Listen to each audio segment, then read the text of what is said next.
Hi అండి, అందరికీ నమస్తే. ఈరోజు వీడియోలో పీతల ఫ్రై ఎలా చేయాలో చూద్దాం. దీనికి కావలసినవి శుభ్రం చేసిన పీతలు, అల్లం, వెల్లుల్లి, మిరియాలు, ఆనియన్, టమాటా, గసగసాలు, కొత్తిమీర. ఒక చిన్న బాండిల్ తీసుకుని స్టవ్ ఆన్ చేసి స్టవ్ పైన పెట్టి మంటను లో టు మీడియం ఫ్లేమ్లో పెట్టి గసగసాలను ద్వారగా వేయించుకోవాలి.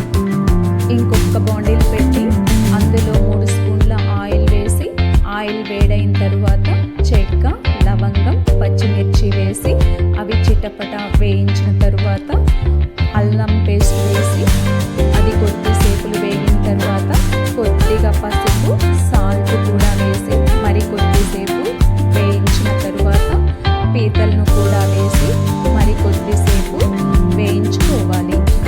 ఇప్పుడు అందులో కారం, ధనియాల పొడి, గరం మసాలా కూడా వేసి మంటను లో టు మీడియం ఫ్లేమ్లో పెట్టి 15 నిమిషాలు ఉడికించుకోవాలి.